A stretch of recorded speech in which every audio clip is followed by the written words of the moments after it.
মধ্যপ্রাচ্যের দিকে তাকালে প্রায়ই মনে হয় সেখানে যেন সংঘাতের আগুনটা আর নেভেই না। গাজার সাম্প্রতিক পরিস্থিতি তো আরও একবার আমাদের চোখে আঙুল দিয়ে দেখিয়ে দিচ্ছে।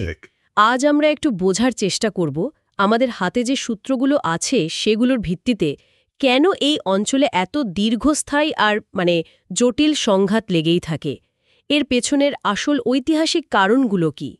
হ্যাঁ, এটা আসলেই এক দীর্ঘ আর বলতে গেলে ভীষণ প্যাঁচানো ইতিহাস।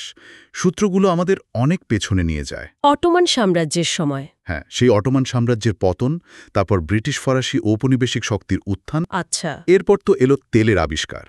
আর সবচেয়ে গুরুত্বপূর্ণ হলো এই অঞ্চলের মানুষের দীর্ঘদিনের সংস্কৃতি, জাতি বা ধর্ম, সেগুলোকে পাত্তা না দিয়েই ইচ্ছেমতো মানচিত্র আঁকা হলো, কৃত্রিম সব রাষ্ট্র তৈরি করা হলো। এই কারণগুলোই আসলে দশকের পর দশক ধরে সংঘাতের বীজ বুনে চলেছে। তাহলে শুরুটা অটোমান সাম্রাজ্যের পতন দিয়েই করি। শত শত বছর ধরে তো তারা শাসন করেছে। হ্যাঁ, বিশাল সাম্রাজ্য ছিল, কিন্তু ১৯-২০ শতকের দিকে তাদের শক্তি কমে আসছিল। আর সেই সুযোগেই কি ব্রিটিশ ফরাসিরা? ঠিক তাই, সেই সুযোগেই তারা এই অঞ্চলের দিকে নজর দিল, বিশেষ করে সুয়েজ খাল। ও, ভারতের রাস্তা। একদম, ভারতে যাওয়ার সহজ জলপথ। ওটার নিয়ন্ত্রণ নেওয়ার পর ব্রিটিশদের প্রভাব তো অনেক বেড়ে গেল। তারা বিভিন্ন স্থানীয় শাসকের সাথে চুক্তি করে নিজেদের অবস্থান শক্ত করে ফেলল। হ্যাঁ, ব্রিটিশদের কাছে ভারতের ওই যোগাযোগ পথটা ওটা সুরক্ষিত রাখা ছিল সবচেয়ে জরুরি। অটোমানরা কি এটা বুঝতে পেরেছিল? অবশ্যই, অটোমানরা বুঝেছিল এবং তাদের ভয়ও ছিল যে ব্রিটিশরা হয়তো তাদের সাম্রাজ্য নিয়ে নেবে। এই ভয় থেকে কিন্তু তারা প্রথম বিশ্বযুদ্ধে জার্মানির পক্ষ নিয়েছিল। আচ্ছা আচ্ছা। কিন্তু দেখুন, যুদ্ধের সময় ১৯১৬ সালে ব্রিটেন আর ফ্রান্স গোপনে একটা চুক্তি করে ফেলল। সাইক্স-পিকট। হ্যাঁ, সাইক্স-পিকট চুক্তি। সেখানে তারা অটোমানদের এলাকাগুলো নিজেদের মধ্যে ভাগ বাটোয়ারা করে নিল। কি আশ্চর্য! সেখানকার মানুষদের কিছু না জিজ্ঞেস করেই। কিচ্ছু না, মানচিত্র আঁকা হচ্ছে, অথচ সেখানকার মানুষের মতামত বা পরিচয়ের কোনো দামই নেই। শুধু তাই না, ব্রিটিশদের কিছু পরস্পর বিরোধী প্রতিশ্রুতির কথাও তো শোনা যায়। হ্যাঁ, সূত্রগুলোতে আছে। একদিকে তারা অটোমানদের বিরুদ্ধে লড়তে আরবদের স্বাধীনতার স্বপ্ন দেখাচ্ছে, আবার অন্যদিকে ইউরোপের ইহুদিদের জন্য ওই একই অঞ্চলে প্যালেস্টাইনে একটা স্বদেশ ভূমির প্রতিশ্রুতি দিচ্ছে। বেলফোর ঘোষণা ১৯১৭। ঠিক, এটা তো শুরু থেকেই একটা সংঘাতের ক্ষেত্র তৈরি করে রেখেছিল, তাই না? একদম।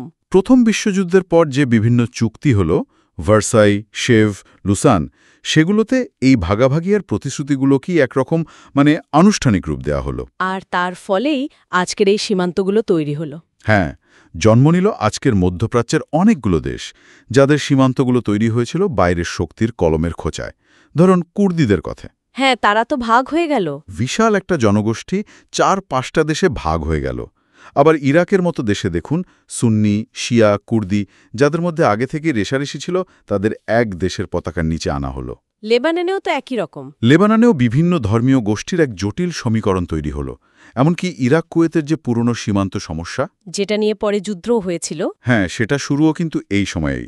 নদীর জলের ভাগাভাগি নিয়েও তখন থেকে বিবাদের শুরু, টাইগ্রিস, ইউফ্রেটিস নিয়ে। তাহলে এই ঔপনিবেশিক শক্তির স্বার্থ, কৃত্রিম সীমান্ত, এগুলোই মূল কারণ।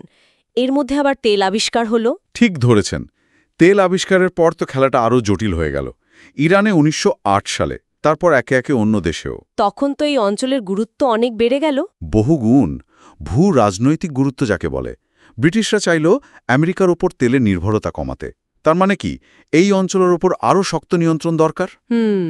এরপর দ্বিতীয় বিশ্বযুদ্ধ শেষ হল, ব্রিটিশরা প্যালেস্টাইন ছাড়ল, আর তখনই জন্ম নিল ইসরায়েল রাষ্ট্র ১৯৪৮ সালে। কিন্তু সমস্যাটা হলো ভূমি বণ্টন নিয়ে, তাই না? একদম। সূত্রগুলো বলছে জনসংখ্যার অনুপাতে ফিলিস্তিনিরা তখন সংখ্যাগুরু হলেও ভূমির বেশিরভাগ অংশ, প্রায় ৬২% দেয়া হলো ইহুদি সম্প্রদায়কে। এটা তো আরব দেশগুলো মেনে নেয়নি। স্বাভাবিকভাবেই না। আর সাথে সাথেই শুরু হলো প্রথম আরব ইসরায়েল যুদ্ধ।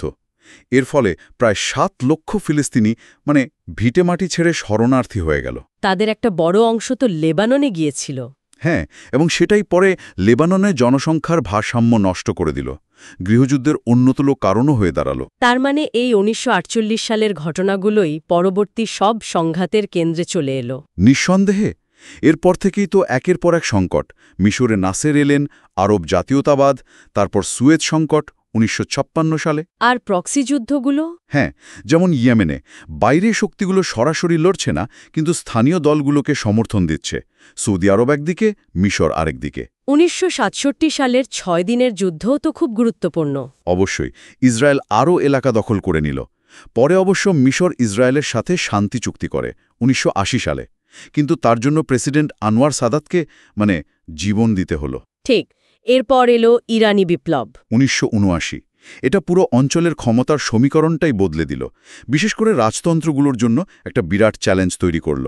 আর এর জেরেই কি ইরান-ইরাক যুদ্ধ? হ্যাঁ, সেটাও একটা বড় কারণ। 1980 থেকে 88 দীর্ঘ 8 বছর আদর্শগত লড়াই, সীমান্ত বিরোধ, আবার বাইরের শক্তির সমর্থনও ছিল। ইরাকের পক্ষে আমেরিকা, ব্রিটেন, উপসাগরীয় দেশগুলো। তারপর তো 1990 সালে ইরাকের কুয়েত দখল এবং প্রথম উপসাগরীয় যুদ্ধ, এমনকি 2011 সালের আরব বসন্ত, যা পরিবর্তনের আশা জাগিয়েছিল। সেটাও তো অনেক দেশে বিশৃঙ্খলা ডেকে আনল। ঠিক, লিবিয়া, সিরিয়া, ইরাকে আইএসআইএসের মতো শক্তির উত্থান হল। আজও আমরা সেই সব সংঘাতের রেশ দেখছি।